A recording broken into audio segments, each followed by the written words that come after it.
I want to understand. First of all, what do you think about this 11A miracle? You don't think it's a little strange? मतलब क्या chances होते हैं किसी के बचने के? भाई कोई नहीं बचा, वही बंदा बचा है, तो आई डोंट नो. 11A में पहले भी एक बंदा था, वो बच गया था, ये भी बच गया भाई. अब क्या मतलब, भगवान को बचाना होगा, उसको बचा लिया. पहले भी एक क्रैश में कोई 11A में बचा है. 11A में बचा था. ये वही emergency exit window side seat रहती है जो. तो आई नो दिस मच की विंग्स के ऊपर की जो सीट होती है वहाँ से ना एक स्ट्रक्चरली काफ़ी स्ट्रांग होता है जहाज वहाँ से.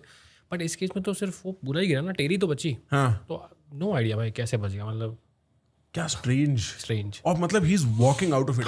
वीडियो प्ले करो भाई, वो चल के निकल रहा है आग के गुब्बारे में से और ऐसा लंगड़ाता हुआ सा चल रहा है. लाइक व्हाट इन द भाई, उसकी क्या जिंदगी होगी, वो क्या सोचता होगा भाई.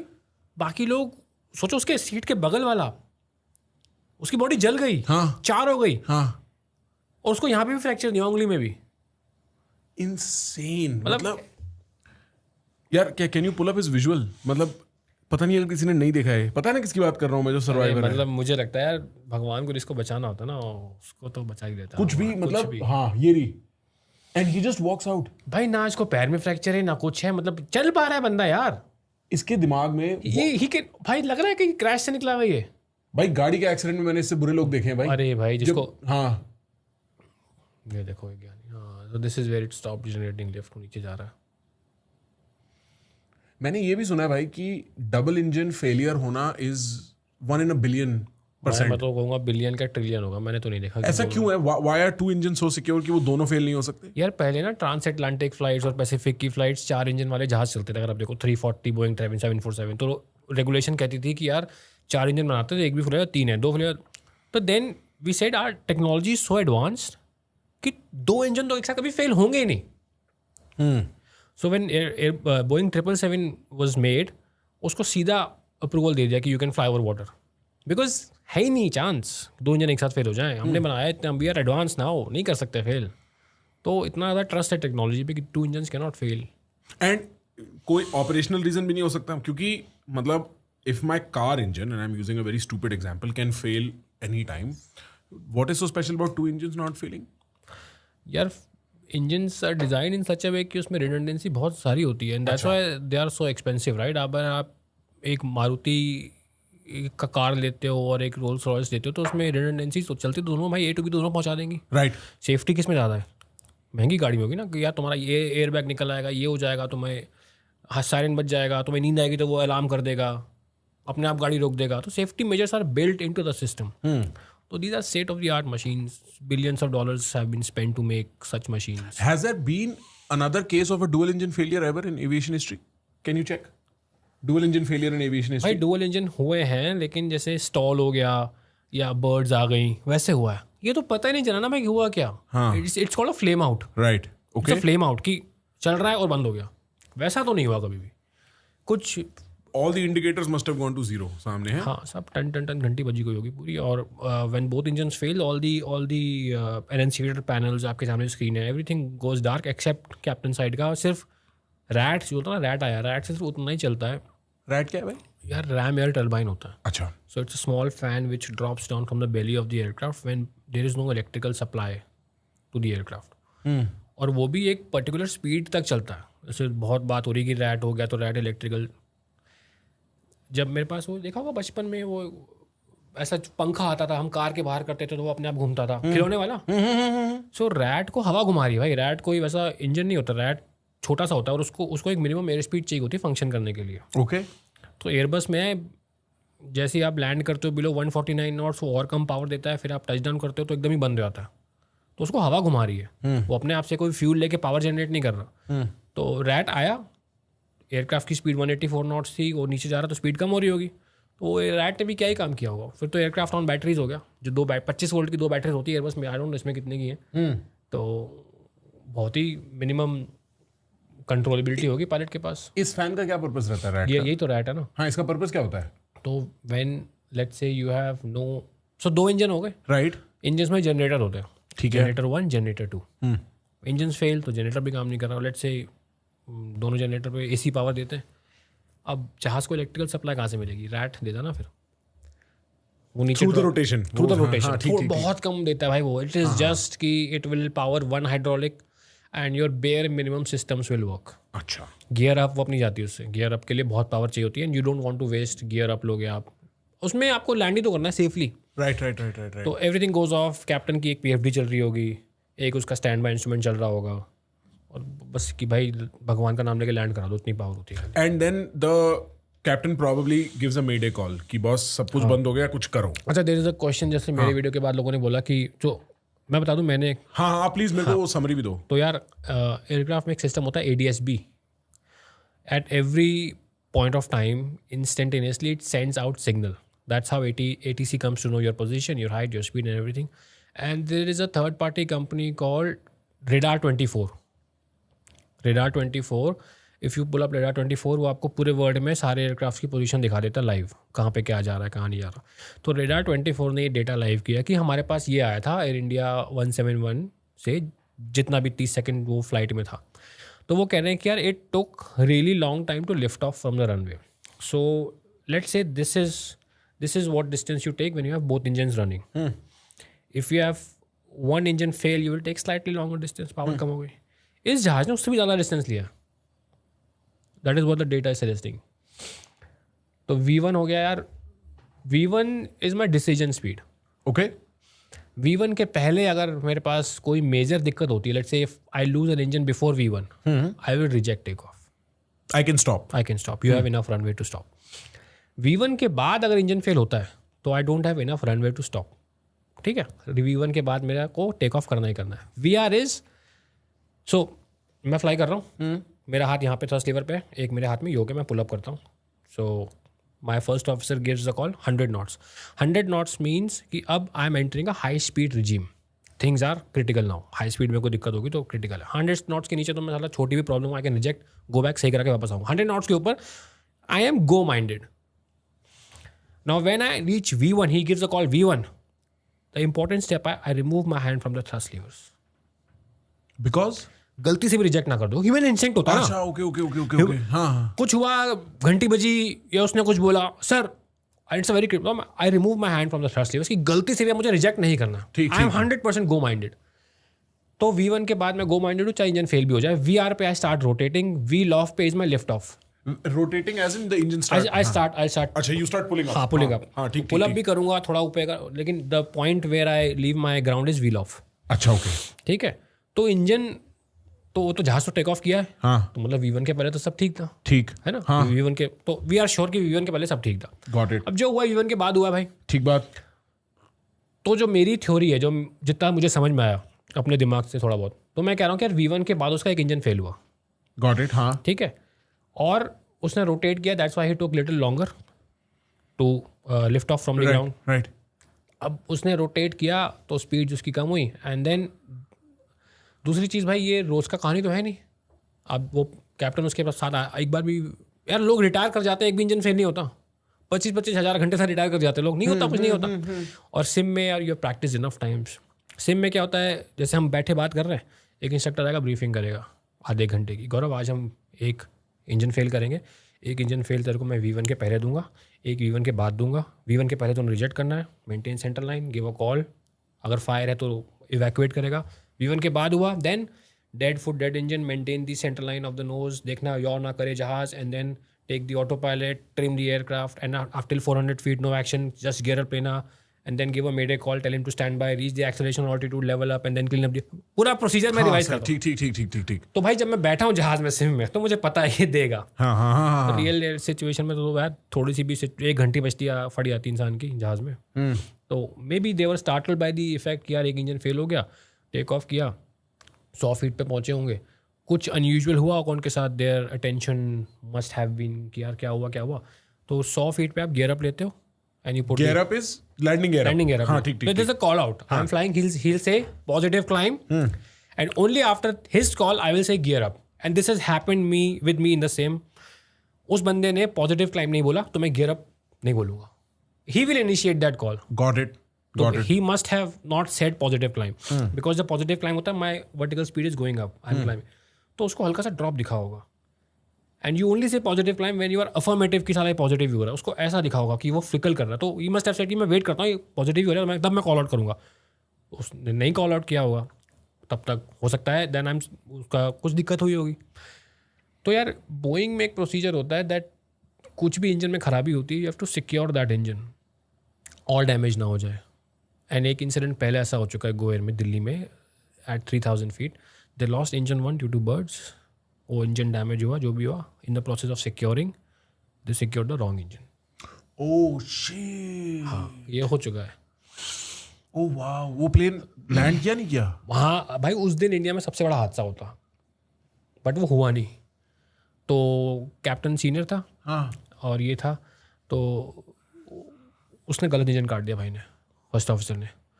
और थोड़ी टेंस सिचुएशन होती है ना, ये एक पॉडकास्ट में बैठ के समझाना थोड़ा डिफिकल्ट है। मैं समझ गया भाई। एक कॉकपिट में एक जब थोड़ा and things move very fast, ये 150-200 नॉट्स की स्पीड में काम हो रहा होता है, जहाज आगे जा रहे हो and you are falling behind, और बहुत सारे काम होते हैं। And take off and landing is a critical phase. Right. 1000 काम होते हैं और उसमें भी अगर आप स्टक हो गए तो वो 1000 काम छूट गए, ये छूट गया, फिर आप और टेंशन वो छूट। तो ऐसा बोलते हैं यार कि the first sense you lose is the sense of hearing, है ना। आप क्लास में टीचर पढ़ा रही है, वो बोल रही है आपके कानों में, लेकिन आपका ध्यान अगर कहीं हो रहा है तो फिर you will not hear cue.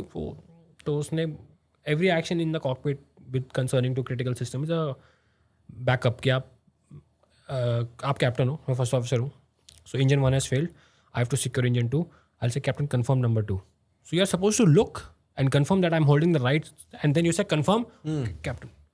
तो उस बंदे ने देखा भी, देख के भी गलत ही बोल दिया, उसने कहा कंफर्म, उसने 2 पकड़ा था, उसको 1 काटना था, तो 1 में तो चिड़िया घुस गई, वो फ्लेम आउट हो गया।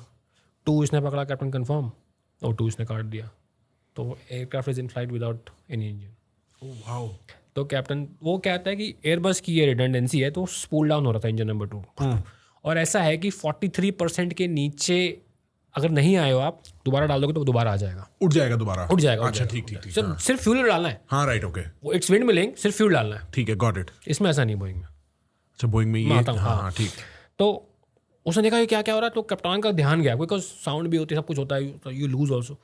उसने दोबारा और डाल दिया, तो डाला तो चलो दूसरी बार स्टार्ट वेल फॉल्ट आ गई, थोड़ी और फटी। उसने किया, एयरक्राफ्ट पिच डाउन किया ताकि विंड मिलिंग हो दोबारा, फिर it came back, then they landed back safely.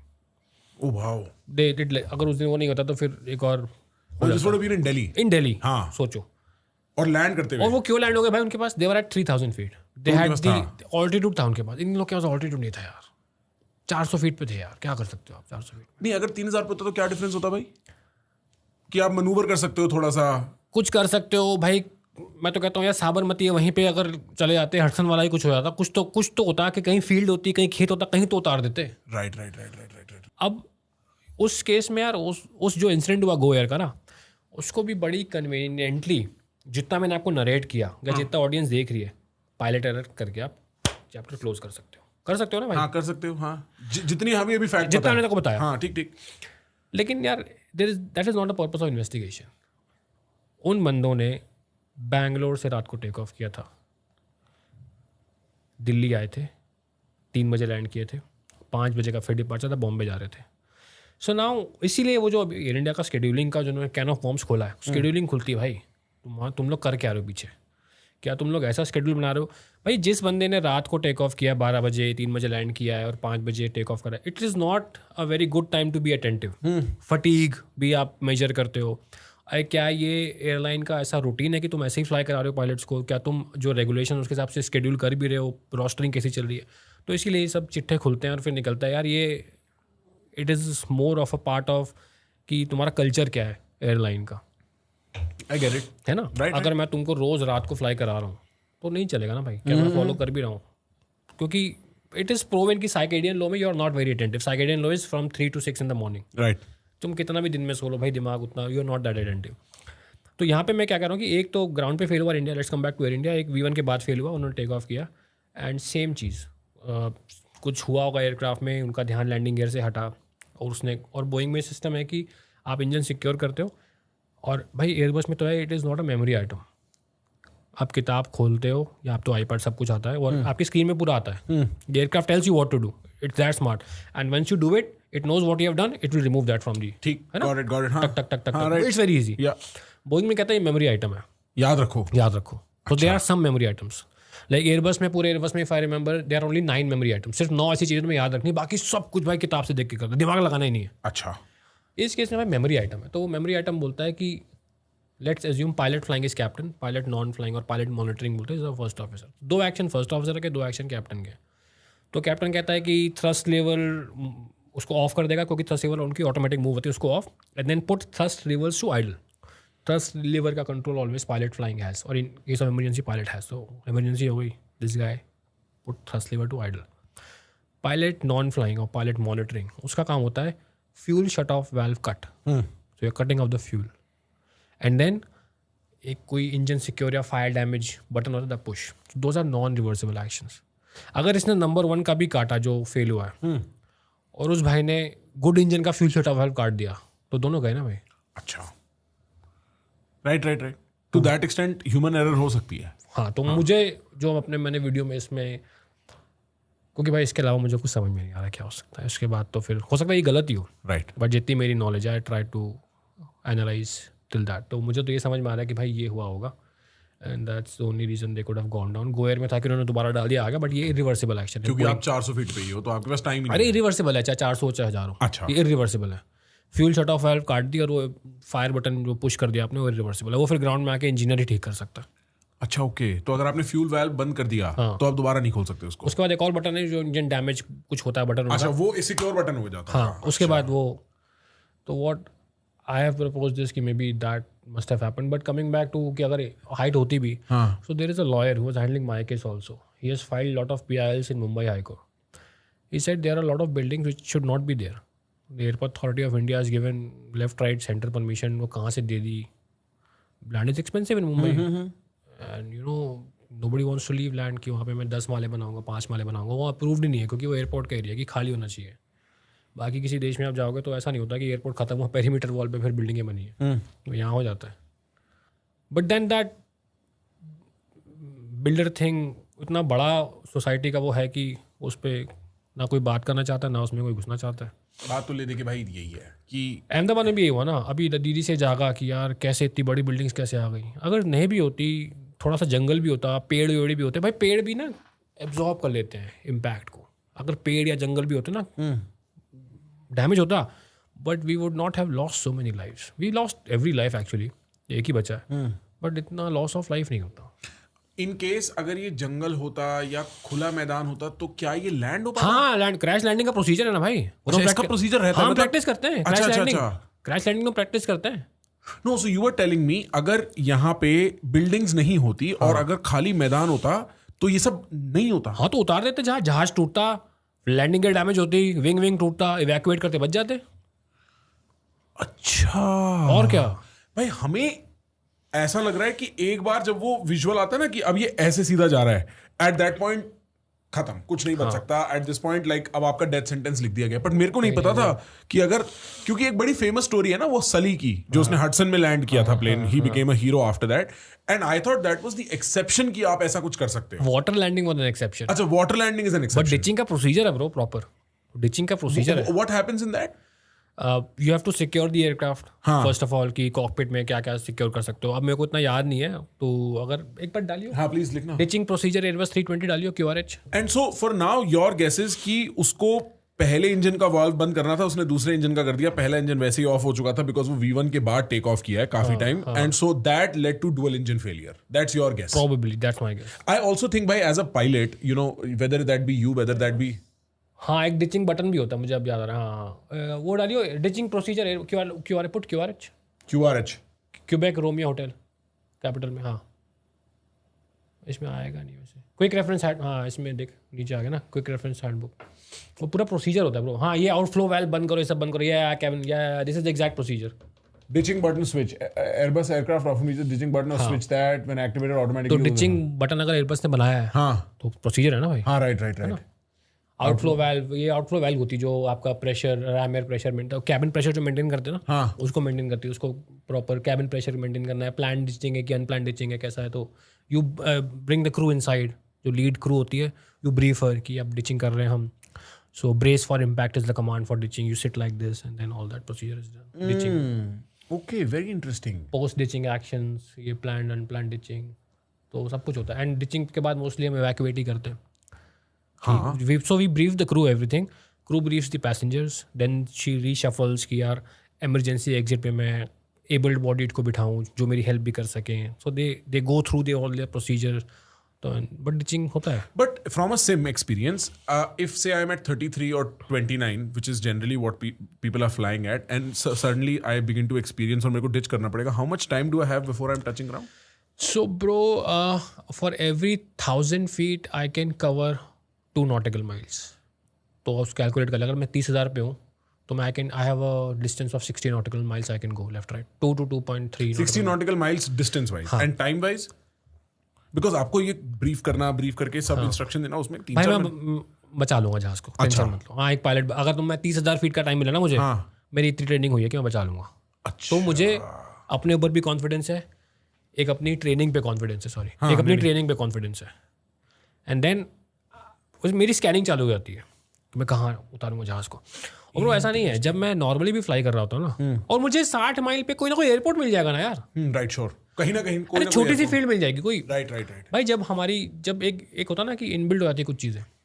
मैं ऊपर जा रहा हूँ, मैं ईरान जा रहा हूँ, मैं टर्की जा रहा हूँ, मैं कहीं जा रहा हूँ, मैं यूरोप जा रहा हूँ, मैं किसी देश के ऊपर से फ्लाई कर रहा हूँ. खाली टाइम में मैं क्या करता हूँ, तो मेरे पायलट क्या करते हैं खाली टाइम में, भाई वो मैप निकाल के देखते हैं, अच्छा मैं यहाँ फ्लाई कर रहा हूँ, इस समय अगर फेल हो जाए तो मैं यहाँ जा सकता हूँ, यहाँ जा सकता हूँ, अच्छा डालियो यहाँ पे कितना टाइम लगेगा. तो we keep doing this calculation. अच्छा. तो ऐसा नहीं है हम अनप्रिपेयर्ड बैठे हुए हैं. राइट.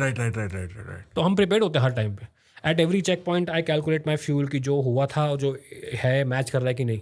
इंटरेस्टिंग. ओके. तो मतलब ऐसा 10 घंटे की फ्लाइट में से क्या करोगे? हाँ, क्या करोगे? हाँ, थोड़ी बातें भी कर ली, भाई क्या चल रहा है लाइफ में, वो भी कर लिया, बट थोड़ा काम भी कर लिया. For sure. और वो जो काम, तो दैट्स हाउ आई नो कि मैं कहाँ जा रहा हूँ, मैं what options you have basically. Right. तो जैसे पाकिस्तान के ऊपर से फ्लाई करता हूँ, मैं भाई यहाँ तो नहीं उतारूंगा. ये देख इसके बाद नेक्स्ट एयरपोर्ट कहाँ पे आ रहा है.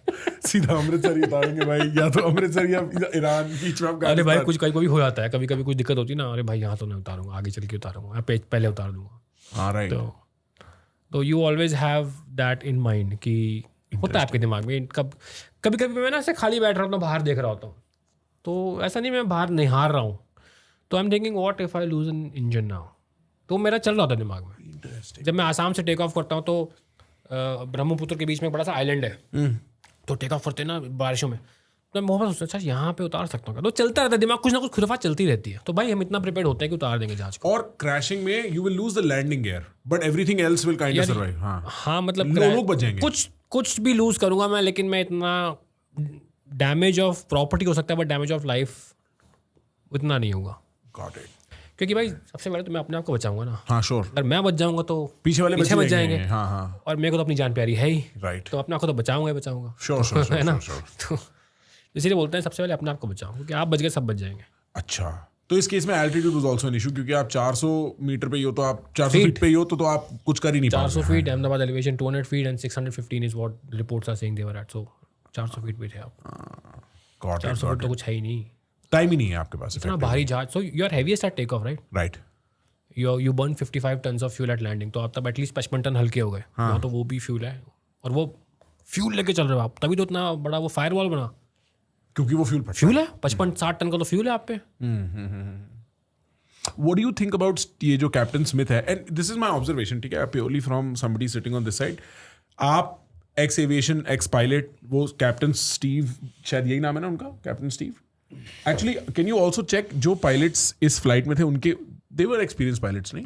7-8 हज़ार घंटे 8,000 थे कैप्टन के, फर्स्ट ऑफिसर के 1100 घंटे थे. हाँ, तो मतलब एक्सपीरियंस ही होता है ये. हाँ, राइट. तो आई थिंक पायलट आदमी शायद is more likely to be like ये पायलटरी में इशू हुआ हो सकता है. जैसे शायद कैप्टन स्टीव का ये कहना है कि उन्होंने गेयर के बजाय फ्लैप्स या स्लैट्स, कुछ मेरे को समझाना आप एग्जैक्टली क्या कहना है.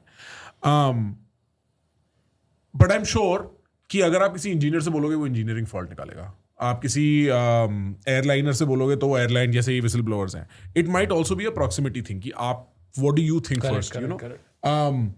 But what did Captain Steve say कि there has been some error in the sense कि इन्होंने वो व्हील्स ऊपर नहीं करे या कुछ? हाँ, आई थिंक उनका एक वीडियो आया था जहाँ पे वो कहते हैं कि so flap landing gear up करना होता है after take off, positive climb gear up, so instead of gear he took the flaps up. तो flap is something which generates more lift at a slower speed. तो but वो मुझे नहीं लगता bro ऐसा हुआ होगा, क्योंकि and I made a video also about that, and मुझे भी नहीं पता उन्होंने ऐसा क्यों कहा, बिकॉज उसके 3-4 रीजन थे. एक तो गियर ना आगे होती है, so if I am the first officer I have to reach out, and flap यहीं पे होता है. तो ऐसा नहीं कि दोनों बटन बगल बगल में मैं मिस्टेक कर दूंगा. तो नंबर 1 रीज़न दैट. नंबर 2, गलती से कर भी दोगे ना, जहाज will sink 50 feet and then again start its climb. नीचे नहीं जाएगा. क्योंकि ये वो मर्फीज लॉ बोलते हैं ना कि something which has a probability to go wrong will go wrong. ये हुआ है. ये हुआ हमारे साथ जहाज़ों में. राइट. नए फर्स्ट ऑफिसर आते हैं, वो कर देते हैं गलती, सिम में भी कर देते हैं. तो and the aircraft surfaces are electronically simulated but they move with hydraulic pressure and it takes time कि वो प्रेशर गया, वो मूव हो रहे हैं. इट्स अ बिग मोटर, वो रोटेट होती है. तो फ्लैप जीरो भी करो, धीरे धीरे आती है. तो मेरे साथ हुआ, बंदा ने डाल दिया था फ्लैप जीरो. मैंने कहा भाई क्या कर रहा है, दोबारा खींच दिया मैंने, वो आ गया. फ्लैप क्या होता है भाई? भाई वो विंग जो ऐसा रहता है, हाँ, मूव करता रहता है विंग के ऊपर सिर्फ. तो विंग का वो एंगल चेंज कर देते हैं. अच्छा. क्योंकि जो जब हम लोग लैंड करते हैं उसके टाइम सीधे हो जाते हैं ड्रैग के लिए, वही वो फ्लैप सेम होता है. वो अच्छा, ठीक. तो फ्लैप क्या आता है कि यार कम स्पीड पे भी ज्यादा लिफ्ट जनरेट करता है वो. अच्छा. तो you are landing at slow speed but you want more lift, तो इसीलिए डिसएडवांटेज का ड्रैग ज्यादा होता है. ठीक है. तो अगर मैं फ्लैप सीधे कर भी दूंगा तो होगा क्या कि बेसिकली ड्रैग बढ़ जाएगा, थोड़ी सी लिफ्ट लूज होगी आपकी यार. लेकिन अगर इंजन फुल पावर पे चल रहे हैं, वो ओवरटेक कर लेगा, वो खींच देगा भाई. मतलब ऐसे जा रहे हैं आप, ऐसा होगा, फिर ऊपर चले जाओगे. ठीक बात, समझ क्रैश थोड़ा ना हो गया. और स्लैट्स क्या होते हैं? तो स्लैट्स विंग के आगे होते हैं, फ्लैप पीछे होते हैं. तो यार स्लैप सिस्टम होता है. अच्छा. तो ये एक आता है, ये एक आता है. I see. So they increase the camber of the wing. तो बर्नौलीज प्रिंसिपल पढ़ा होगा, वो नहीं पढ़ा क्या? बर्नौलीज. हाँ, बर्नौली मेरे को पता है उसके. हाँ, तो वही है ना. तो विंग ऐसा होता है ना. हाँ. तो ऊपर से तेज जाता है, नीचे से धीमा. तो फिजिक्स के लोग, तो वो विंग का शेप चेंज कर देता है. I see. And it increases the lift, I'm assuming. अच्छा. At lower. अब जैसे ये फ्लाइट 171, एयर इंडिया 171 था ना? 173 था. 171. अब इसकी भाई इन्वेस्टिगेशन कब होगी, कब इस पे, like when will we get any kind of certainty? Because we are still in theory land. And the dominant theory is that it's a double engine failure, right? That's the dominant. Now, I know from some YouTube videos I've seen sometime कि इसमें there is a black box that is always recovered जिसमें शायद audio recording या जो machine में punching हुई है वो सब. And then there is something else called an ACR AMS. CVR. मतलब कुछ इस तरीके के there is some equipment जो कॉकपिट में से निकल के आते हैं, जिनके बेसिस पे अब इन्वेस्टिगेशन होती है, कॉज नेल डाउन किया जाता है. What is the timeline on something like that? When would we know about something like that? What do you expect for to be in those things? यार initial report I think 30 days में आ जानी चाहिए. But I was surprised to know कि वो जो CVR और DFDR, so there are two boxes, CVR and DFDR. CVR is cockpit voice recorder. Okay. सो जब मैं फ्लाई करता था तब उसमें लास्ट 2 hours तक की कम्युनिकेशन रिकॉर्ड होती थी. अब 25 घंटे की भी हो जाती है, एडवांस हो गया सब कुछ. And then there is a DFDR जिसमें कि आपके फ्लाइट में जो भी हुआ है, ऐसा कुछ एक्शन हुआ है जो कि पायलट्स ने नहीं दिया बट सॉफ्टवेयर इंटरनली भी करते हैं, सारा कुछ रिकॉर्डेड होता है. उसका पिच, बैंक, रोल, इंजन की पावर, कितना फ्यूल गया, लेफ्ट राइट, सब कुछ. अच्छा, वो लॉग है पूरा. वो पूरा लॉग. एयरक्राफ्ट ने क्या किस स्पीड पे टेक ऑफ किया, क्या हुआ, मतलब बहुत एक्सटेंसिव डेटा होता है फ्लाइट का. तो वो दोनों रिकवर करने होते हैं. वो हो गए थे but then surprisingly they said कि थोड़ा डैमेज ज़्यादा हो गया तो हम इसको प्रोसेस नहीं कर सकते. उन्होंने US भेज दिया इसको. तो वो थोड़ा सा शॉकिंग था कि यार बोइंग का जहाज़ है और वहीं पे आपने उसको ही भेज दिया. तो अब तो क्या ही पता लगेगा. कॉन्फ्लिक्ट ऑफ इंटरेस्ट टाइप का. राइट. बट देन अच्छी बात ये भी है, या फिर एक कि जब MCAS का फॉल्ट हुआ था तो वहाँ उसकी इन्वेस्टिगेशन भी वहीं पे हुई थी. And then they did the right investigation. I think जो MCAS का फॉल्ट हुआ था, Lion Air went down and Ethiopian also went down. Boeing 737 का. लेकिन उसमें पता है क्या, NTSB जो है यार independent organisation, they don't fall under the government of there. यहाँ पे जो अपनी है AAIB, वो गवर्नमेंट, सिविल एविएशन गवर्नमेंट के अंडर आती है. तो बहुत टाइम से फाइट चली, उसको इंडिपेंडेंट कर दो आप यार. उस सरकार के अंडर है, किसी एडमिनिस्ट्रेशन के अंडर है, किसी मंत्री के अंडर है, तो फिर चीज़ें चेंज हो सकती है. So I was talking to this captain Amit Singh, उनका बड़े एक्सपर्ट हैं, 18,000 घंटे हैं अभी वो सेफ्टी पे. He has dedicated his life to flight safety. कहते हैं इन्वेस्टिगेशन पे he is also in touch AIB के लोगों से, कह रहे हैं हाँ सर ये तो इंजन फेल है, दोनों इंजन फेल हैं. एंड जब इम्पैक्ट होता है तो इम्पैक्ट के टाइम पे वो क्यों स्टडी करते हो आप, वहाँ सील क्यों कर देते हो? क्योंकि आपको देखना होता है कि इम्पैक्ट के टाइम पे क्या सिचुएशन थी, इंजन ब्लेड्स की क्या सिचुएशन थी. अगर आप इंजन वो running at the time of impact तो घूम रहा होगा, और घूम के अगर इम्पैक्ट होगा तो अलग टाइप से डिफॉर्मेशन आई होगी. अगर वो नहीं चल रहा होगा, आइडल होगा, तो ऐसे ही गिरेगा. तो नीचे का डैमेज होगा, ऊपर का नहीं होगा, ब्लेड्स है ना. तो it gives a lot of information. तो वहाँ पे इन्फॉर्मेशन आई कि engine blades were not impacted, मतलब at the time of crash engine was not running.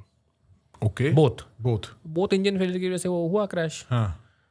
वो बोलते भी रहे हाँ सर डुअल इंजन फेलियर बोलता ना, रातों रात रिपोर्ट चेंज हो गई। जब पब्लिश होके आया तो कहते हैं इंजन रनिंग, वो pilot somehow put it in a stall और उसने डीप डाइव कर दी इसलिए क्रैश हो गया। पर डीप डाइव तो लगी नहीं रही है। नहीं लगी ना, डीप डाइव तो विजिबल ही नहीं है भाई। नहीं मैं घाटकोपर क्रैश की बात कर रहा हूँ। अच्छा घाटकोपर, ये एमकैश वाले क्रैश उसका। हाँ ये घाटकोपर में क्रैश हुआ था मुंबई में बहुत पहले। उसमें ऐसा ही एक और क्रैश था डिस्कस इन माय वीडियो। तो बहुत पहले एक यूनियन मिनिस्टर थे, वो थे जहाज में, तो वो कहता है, रिपोर्ट कहता है कि the pilot went into cloud, he lost situational awareness, he could not control the aircraft and it went down. फिर उसी में शुरू में when you explain the report you list all the situation उस दिन क्या था। तो मेट्रोलॉजिकल का भी पन्ना होता है, उसमें कह रहा साला वेदर ही नहीं है और कंक्लूजन में कह रहा है कि बादल में घुस गया। तो वेदर ही नहीं तो कौन सा बादल हुआ। तो वो रिपोर्ट्स जो बनती हैं वो भी यार they are not made so that future accidents can be avoided in India, वो they are made to save someone. तो कुछ फायदा थोड़ी ना इस इन्वेस्टिगेशन का। यार मतलब काफी डार्क सिचुएशन नहीं है भाई? डार्क तो है भाई, है मतलब कहाँ रेस्पाइट है? मैं सोच रहा हूँ कि इस कॉन्वर्सेशन में मतलब कुछ there has to be some ledge to hold on to, you know. I think India as a developing country we don't necessarily want these kind of things, neither domestically, neither for public safety, nor for international visibility. मतलब ये it does not bode us well in any sense, na internally na internationally. Or like I'm sitting with an ex-pilot, somebody who's seen aviation so closely, somebody who's known to take his voice to courts and the public whenever he thinks fit, and he's telling me there is nothing to like there is no silver lining to the cloud literally. है क्या भाई?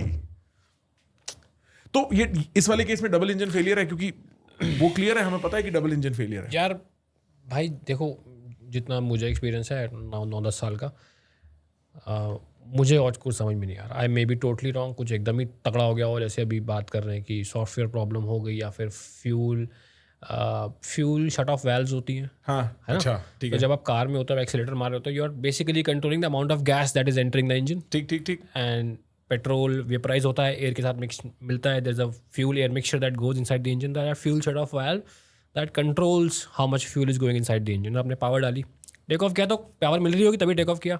And then they said there was some problem which cut the AC buses in the aircraft, so when the AC buses are cut, that fuel shut off valve is controlled by the AC buses. तो वो एकदम से reset हुई। Flight में batteries होती हैं, but it takes 1 second to switch on to the batteries, तो इसलिए वो fuel shut off valve close position में चले गई, क्योंकि उनकी default position close. But I don't buy that, क्योंकि मुझे लगता है कि यार बोइंग ने इतना तो सोचा ही होगा कि अगर मेरा एसी बस फेल, चलो एयर में भी हो गया, तो वो fuel I think shut off valve बंद नहीं होगी, वो भी इतने क्रिटिकल फेज में। क्योंकि क्रिटिकल फेज में एयरक्राफ्ट को भी पता है क्रिटिकल फेज है, वो बहुत खुद का भी ख्याल रखता है, वो नहीं करेगा। मतलब अगर उसको फेल होना भी है ना, तो a safe way to fail is fail in a open position rather than to fail in a close position. Yeah right, कि ज्यादा फ्यूल चला जाए वो दिक्कत नहीं है। हाँ, मेरा फ्यूल ओवरफ्लो हो जाए वो दिक्कत नहीं है। तो आई थिंक अगर वो फेल होता भी तो बट ये चल रही है रूमर्स। बट भाई मैं सही बताऊं, मेरे को कुछ समझ में नहीं आ रहा है हुआ क्या। I am also eagerly waiting to see what has happened. Do you lend any credence to जो कंस्पिरेसी लैंड है इसके अराउंड, कि कोई मतलब देखो दो टाइप की कंस्पिरेसी है, ठीक है। एक कंस्पिरेसी तो ये है कि बोइंग को लेके बहुत टाइम से विसल ब्लोइंग चल रही है, that there are safety issues particularly with this airliner. The second is कि this has been done to tarnish India's image. Correct. And frankly the second one I am less likely to believe, because मेरे को लगता है India का media sector, चाहे वो informal Twitter पे लोग बोल रहे हो या फॉर्मल जर्नलिस्ट हो, थोड़ा पैरानॉइड है। हमें सारा टाइम लगता है हमें कोई उंगली करने में इंटरेस्टेड है, एंड इतना कोई शायद इंडिया के बारे में नहीं सोचता। हो सकता है कुछ कमरों में कुछ लोग इंडिया के बारे में सोचते हों, बट लार्जली ना कोई जनता ना कोई public offices of the world are concerned about अरे इंडिया की क्या इमेज है। तो मेरे को ये वाला फिर भी थोड़ा ऐसा लगता है कि इन्फ्लेटेड है, एक सेंस ऑफ सेल्फ, एक कंटिन्यूअस इन्फीरियोरिटी कॉम्प्लेक्स जो इंडिया को है, जो अब सुपीरियोरिटी कॉम्प्लेक्स बन रहा है, उसकी मैनिफेस्टेशन है। बट बोइंग के साथ काफी क्वेश्चन मार्क्स एसोसिएटेड है। मेरे को लगता है वहां पे एक्चुअली सवाल हो सकते हैं, पर कोई उठाने वाला नहीं होगा। हो सकते हैं ब्रो, बिकॉज बोइंग के ऊपर तो यूएस इकॉनमी टिकी हुई है ना। They are not just Boeing, they are Lockheed Martin उन्होंने शायद खरीद लिया, if I am not wrong. It's a very big company, and there are couple of law makers who were initially at Boeing, now they are in Congress, so they have power, they have power, Boeing has power. So उनकी एक I think कहीं पे एक facility थी south में, they have made a new facility in Texas और Florida, वहाँ पे एक बंदे ने कैमरा लेके भी घुस गया था, उसने कुछ वीडियो भी बनाया था। चेक करो विसल ब्लोअर, ये टेक्सास या फ्लोरिडा कुछ ऐसा उनकी नहीं, एक तो उनकी फैसिलिटी वही नॉर्थ या मिड यूएस में थी, एक नीचे भी उन्होंने नई फैसिलिटी, वहाँ पे कोई कैमरा लेके घुस गया था, चैट जीपीटी पे सर्च करना, वो तेरे को उसने हिडन कैम लगाया था एंड देन वो लेके घुस गया था अंदर, क्योंकि उसको भी कुछ था ऐसा। But there are couple of whistle blower जिन्होंने बुलाए बोइंग के लिए। हाँ, और क्या प्रॉब्लम्स पॉइंट आउट करिए, डू यू नो? यार कि ये जो अप्रूवल्स ले रहे हैं एफए से, ये जल्दबाजी में ले रहे हैं, और एफए भी अप्रूवल्स दे रहा है और वो थोड़ा सा आर्म ट्विस्टिंग भी कर देते हैं एफए की, क्योंकि वो इतने बड़े हैं। अच्छा, एफए इज फेडरेशन ऑफ, जो यहाँ पे डीडीसी है, अच्छा वहाँ का फेडरल एविएशन एडमिनिस्ट्रेशन। हाँ ठीक। और भाई दुनिया एफए को ऐसे देखती है ना, अगर एफए ने अप्रूव, हमारा डीजी तो अगर एफए ने अप्रूव कर दिया डीजी से, तो बोलेगा हाँ अप्रूव सर, अप्रूव। हाँ, DGCA has no technical knowledge कि वो अपने से खुद से नए रेगुलेशंस या फिर कुछ रिसर्च कर सके। तो हम तो जो एफए बोलता है, हम तो सर आपकी पट्टी बांध के मान लेते हैं। आप सोचो ना, एफए हमें ऑडिट करने आता है, हमें रेटिंग देता है भाई डीजीसीए को। हाँ, अच्छा, कि ये कितना कॉम्पिटेंट है। अच्छा। एक तो हो गया आईकेओ। जब मैंने कभी भाई कुछ चीज़ें होती है ना जो आपको पता चलती है, आपको अजीब लगता है। हाँ। और फिर वो इतने सालों तक और सब लोग आपके आसपास, वो तो आपको लगता है ये नॉर्म ही होगा, तो फिर आप ओके हो रहे थे उस चीज़ से। जब मैं एविएशन में आया, मैंने कहा एफए तो उनके देश की बॉडी है, तो हमें रेटिंग क्यों दे रहा है वो? या तो रेटिंग ऐसी चीज़ हो या फिर इंटरनेशनल ऑर्गेनाइजेशन हो, जैसे है वो भी आईकेओ है, बट वो किसी को रेटिंग नहीं देता। एफए चौधरी बनकर सब देशों में जाके सबको रेटिंग देता। अमेरिका का पुराना है चौधरी बनने का। हाँ। तो वो रेटिंग देता हमें आके, और अब तो हमारी इंप्रूव हो गई, अदरवाइज 5-6 साल पहले तक तो मैं लेवल 3 में रखता था वो। अब हम लेवल 2 हैं। हाँ, और लेवल 3 में रखता था तो कहता था कि यार हाँ तुम्हारे देश में हम इससे ज़्यादा फ्लाइट नहीं भेजेंगे, क्योंकि तुम्हारी सेफ्टी बहुत कमज़ोर है। फ्लाइट्स लिमिट करता था, और हमको भी जैसे फ्लाइट्स लिमिटेड ही वहाँ भेजने को स्लॉट मिलते थे। हाँ, क्या है ये? ऊपर करिए। There have been reports of Boeing whistleblowers raising safety concerns, and some have died or faced legal action. One whistleblower, John Barnett, was found dead and was self-inflicted wound after giving evidence against Boeing. Another whistleblower, Sam Salepur, testified before a US Senate committee about manufacturing shortcuts in 777 and 787 aircraft. ये 787 था ना? 787. The FAA is investigating quality claims made by some whistleblowers. Some Boeing whistleblowers have come forward with serious allegations. इसमें camera लेके कौन क्या मिला क्या? यार वो मैंने देखा था। अच्छा, जॉन बार्नेट की। हो सकता है वो उड़ा दिया हो ना पूरा उन्होंने इंटरनेट से, वो काफ़ी पहले की बात थी।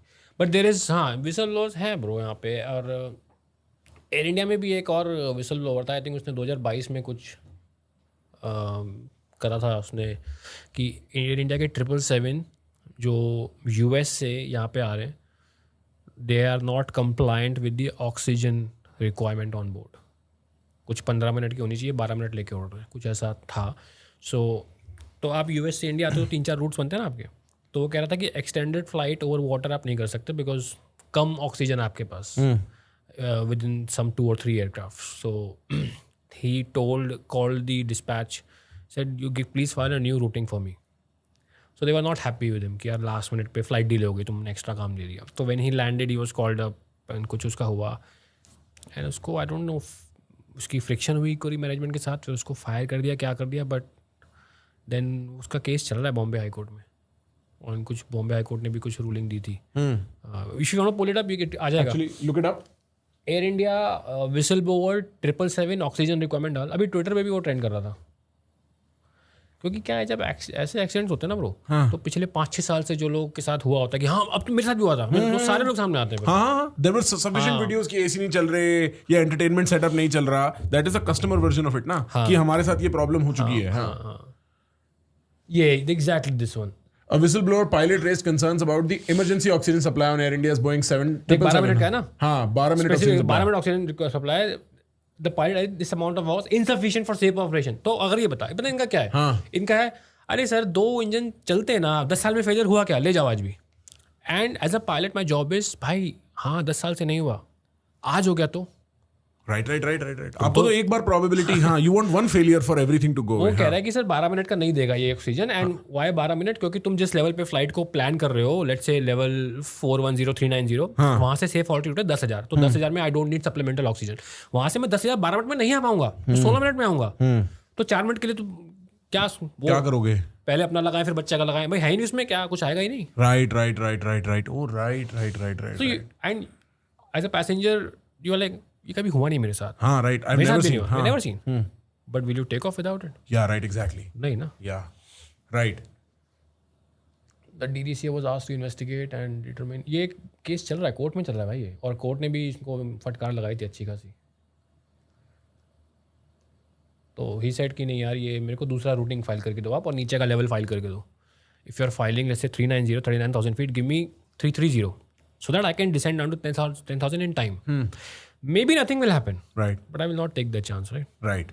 So 330 में क्या है, ज़्यादा फ्यूल लगेगा, अच्छा. रूटिंग लंबी लगेगी. The higher you go, the lesser fuel you use, ना bro. Okay. Because the distance becomes smaller, huh? नहीं, air is less dense as you go up, ना. Fair. For me, cruising at higher level is beneficial. Oh, okay. So jet engines they're designed to perform at high levels. तो ऊपर अच्छी performance मिलती है, मैं fuel कम use करूँगा, traffic कम होगा, मैं जल्दी पहुँच जाऊँगा, मेरे को डायरेक्ट रूटिंग मिल जाएगी. राइट. तो right this plus last minute delays and, क्योंकि यार डिस्पैच में भी उनके ना 5-6 रूट्स तैयार होते हैं, ऐसा नहीं कि उनको बैठ गए एंटर मारा निकल आया. तो now they have to sit and then really work hard and join points and then calculate time and fuel, पूरा सब कुछ नया करना पड़ता है. सो दे वर नॉट हैप्पी कि तुम दिमाग लगा रहे हो अपना. ऐसे ही चलता है यहाँ पे, 10 साल से ऐसे ही हो रहा है, तुम नए आए हो. वो एक एटीट्यूड नहीं आता भाई. मैं नहीं I mean anybody who's worked any job anywhere in India, किसी भी सेक्टर में. और पता है इंडिया में जितने भी लोग हैं, at some point in their life they have had a touch point with bureaucracy, सरकार का. तो एवरीबडी अंडरस्टैंड्स योर पेन. सबका एक बार एक उनको टच पॉइंट हुआ है, दे नो कि सिस्टम कैसा है क्या है, तो किसी को एक्सप्लेन करने की जरूरत भी नहीं है. तो दे अंडरस्टैंड किया. ये हमारा background cultural attitude towards work कह लो कि, और मतलब ये वही एटीट्यूड है कि 3 महीना काम नहीं करेंगे, गर्मियों की छुट्टियां पूरी मनाएंगे. हम आराम पसंद आदमी हैं, पर हाई क्रिटिकल सेफ्टी जंक्चर्स पे ये चीज़ एज अ कंज्यूमर हम नहीं एक्सपेक्ट करते कि फ्लाइट्स इस तरीके से चलती हैं. एज अ कंज्यूमर हम कहते हैं अच्छा सीट रिक्लाइन नहीं हो रही, ओके इशू, बाथरूम नहीं चल रहा, okay issue. Like that is what we note, we don't see that this is the level of issue. हाँ ब्रो, जब ये पहले एक किसी बंदे ने who flew Delhi Ahmedabad sector, उसने ये पॉइंट आउट किया था, देन आई वाज लाइक यार this things they don't affect safety. But then मैंने दोबारा जब सोचा ना, मैंने कहा yeah obviously they don't affect safety, but आप एयरलाइन क्यों रन कर रहे हो? This is a business, you want to earn money for your customers, you want to package things right that they buy. Right. So if you don't have enough money और will to make those things right, तो safety पे तुम क्या ही पैसा लगा रहे हो? हाँ वो तो फिर भी बैकग्राउंड हो गया. बैकग्राउंड है ना, किसी को दिखता ही नहीं. राइट. जब मैं खाना खाने जा रहा हूँ, मेरे अच्छा ही गार्निशिंग आ रही है, और किचन में तो कीड़े घूम रहे हैं, मुझे क्या पता. राइट. यहाँ तो खाना भी अच्छा नहीं आ रहा. हाँ राइट. पीछे क्या ही होगा भाई. राइट. भाई आपने ये फ्लाइट जो ये मलेशियन एयरलाइंस थी 370, उसके बारे में कभी आपने वो करा था टाइम पास? पता है आपको क्या हुआ था? अरे कुछ डेटा तो सामने आया, तो पता क्या बोलूं, कोई बताया नहीं. हाँ उन लोगों ने सामने से तो कुछ नहीं बताया. एविएशन एंड से शायद इसमें कोई ज्यादा इंटरेस्ट नहीं था. नेटफ्लिक्स की एक डॉक्यूमेंट्री देखी थी, तो उसमें पूरा देख गया, बताएंगे कुछ नहीं था साले. उन्होंने 1.5 घंटा खींच दिया, जैसे एंशिएंट एलियन में करते थे ना पहले, कि अभी आपको बताएंगे ये बना कैसे, और एंड तक आते आते. हाँ देखता नहीं नेटफ्लिक्स वगैरह, मैंने देखी वो टाइम निकाल के, कुछ उन्होंने बताया नहीं क्या. मेरे ख्याल से एविएशन हिस्ट्री में सबसे बड़ा क्वेश्चन मार्क है मेरे ख्याल से वही है कि क्या हुआ, कैसे हुआ, वो फ्लाइट गई तो गई कहाँ, मिली कैसे. रडार से चली गई, भाई हो ही नहीं सकता रडार से चली जाए ऐसे. देख वो कह रहे ब्लैक स्पॉट है रडार का, हो ही नहीं सकता. अरे पूरी दुनिया में क्या चल रहा है, मैंने कहा कि सैटेलाइट को सब पता है. हाँ सही बात है, तो वो डेटा नहीं दे रहे होंगे. हाँ राइट. हो ही नहीं सकता वो, हो ही नहीं सकता वो फ्लाइट कहाँ गई पता ना. तेरे को पता है क्या है MH370, जो एक वो फ्लाइट थी मलेशिया से फ्लाई करी थी, चाइना जा रही थी, और इंडियन ओशन के ऊपर कंप्लीटली वो गायब हो जाती है. उसके ऊपर तो क्या कॉन्स्पिरेसी थ्योरी है भाई एलियन सब के एलियन उठा के ले गए वो फ्लाइट लोगों को. तेरे को नहीं पता ये सब डॉक्यूमेंट्री? हजारों एलियन थे, या उसमें कुछ चाइना कुछ खुफिया सामान जा रहा था, उसमें US के CIA एजेंट्स थे, उन्होंने टेक डाउन करा दी. क्या बहुत ज़्यादा उसमें कंस्पिरेसी. और वो कुछ पार्ट्स मिले उसके, हाँ ऑस्ट्रेलिया के पास मिले. हाँ ऑस्ट्रेलिया के पास. और वो कहाँ से कहाँ जा रही है, कहते हैं यहाँ पे जाके ऐसे घूम गई मेडागास्कर होके, फिर यहाँ आई, क्यों गई वहाँ, कैसे घूमी, पता ही नहीं कुछ. और कहते हैं इसको इतना फ्यूल नहीं था कि वहाँ तक जा पाए वो. एग्जैक्टली ये भी एक इशू था, इतना तो फ्यूल ही नहीं है कि वो ऑस्ट्रेलिया के आसपास कहीं जा पाए. 2000 चेक कर, आई थिंक 2018-17 इसी टाइम के आसपास की बात है, कोविड के पिछले 10 साल की बात है. MH370 लिख दे बस, कुछ और नहीं पता तेरे को, एक ही चीज पता लगेगी। मैंने ये एक मेरे ख्याल से बड़ा फेमस प्लेन क्रैश है एंडीज वाला, एंडीज में गिरा था 60s में, लेट 60s में शायद, बीच में पता नहीं क्यों मेरे को याद नहीं आ रहा अब कि मेरे को क्यों इंटरेस्ट आ गया था इन चीजों में, तब मैंने हाँ ये देख has MH370 all 270 2014 flying from Kuala Lumpur to Beijing and it just went somewhere else. कहाँ कोलालमपुर, कहाँ बीजिंग और कहाँ ऑस्ट्रेलियन कोस्ट और कहाँ मेडागास्कर भाई, कहाँ घूम के कहाँ से आई थी। और मिला कहते हैं इंडियन ओशन में गिरा, क्या हुआ कोई सेंस नहीं है, nobody knows truly what happened. अरे उसकी तो सर्च एंड रेस्क्यू भी कुछ मिला नहीं, उन्होंने फिर सर्च एंड रेस्क्यू बंद कर दिया था, याद है? हाँ? कुछ नहीं मिला उनको, सर्च एंड रेस्क्यू। अब इतना बड़ा इंडियन ओशन क्या कहाँ ढूंढोगे तुम, कुछ तो लास्ट रेडार पॉइंट पे।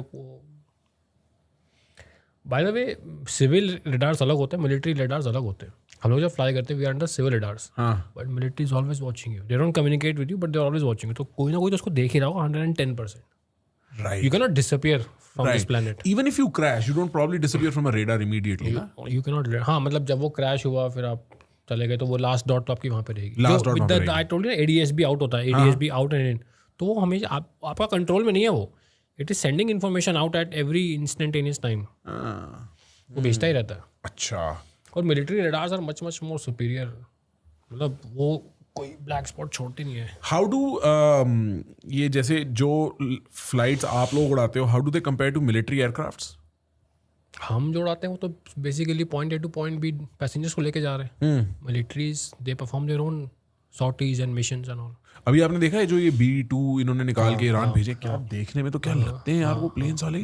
तूने देखे B2? क्या नेक्स्ट ही लेवल। एक तो ये गेम्स वाली इतनी जियोपॉलिटिक्स नेक्स्ट लेवल है ना भाई। 19 या कुछ ऐसी जहाज है इनके पास, ऐसे और सिर्फ उनके पास है, और किसी के पास नहीं है। 21 थे, एक आध क्रैश हो गए, 2 क्रैश है, एक गुआम में कहीं और। हाँ गुआम में। हाँ। 1 एयरक्राफ्ट इज 2 बिलियन, ये वाला भाई। ये जो बॉम्ब भी फेंकता है ना, ये बॉम्ब पहले गड्ढा करता है बहुत देर नीचे और फिर कई फीट नीचे जमीन में फटता है, क्योंकि बंकर बस्टर्स होते हैं ना। And it is made a पूरा, the aircraft is a wing, it's basically a wing. It's a wing.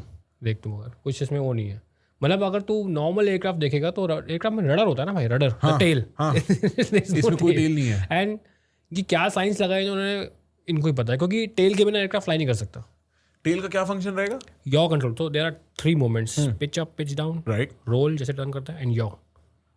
Yaw is the most important. अगर यॉ नहीं होता तो फिर तो उसमें पता नहीं कैसे कर रहे हैं यॉ, कैसे मेंटेन, कुछ तो कर रहे होंगे। There must be some surfaces या छोटी छोटी बहुत सारी प्लेन पे लगा रखी होंगी, और ये रडार में भी नहीं आता ना। चेक कर B2 कौन बनाता है? Is it manufactured by Lockheed? Lockheed होगा शायद। B2 एयरक्राफ्ट मैन्युफैक्चरर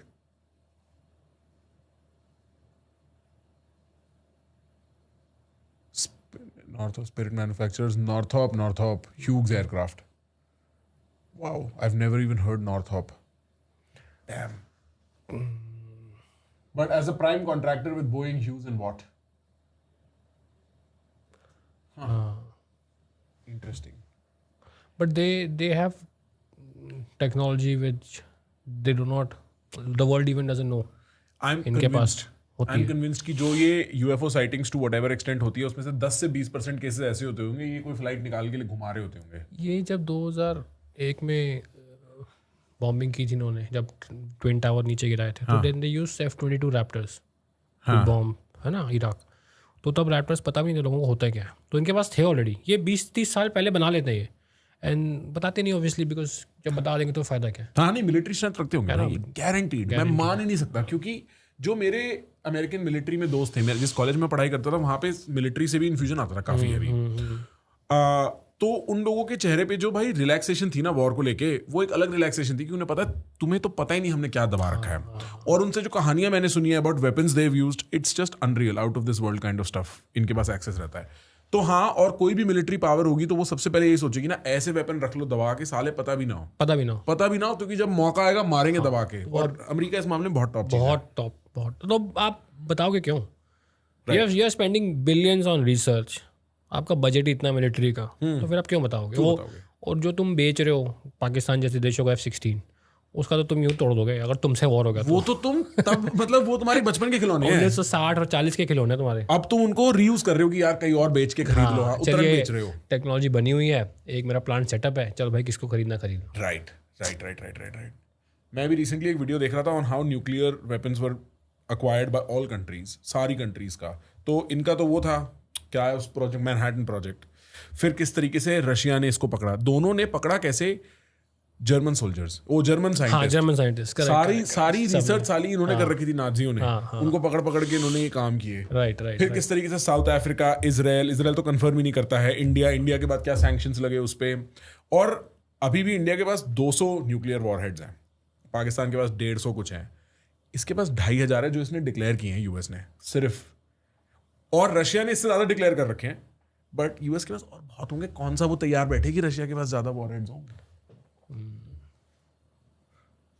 आपने कभी किसी वियर्ड सेक्टर फ्लाई किया ऐसे, जैसे अभी बीच में ये इशू हो गए थे पाकिस्तान के ऊपर फ्लाई नहीं कर सकते etcetera etcetera, have you had some weird? नहीं, पाकिस्तान ब्लॉक हो जाता तो फिर नीचे अहमदाबाद से होकर निकलते हैं। अच्छा, हाँ, गल्फ से होकर निकलते हो तो फ्लाइट टाइम बढ़ जाता है आपका, ज़्यादा फ्यूल लेके जाते हो, बट ऐसा वियर्ड नहीं, वेदर में बहुत बार फ्लाई किया है।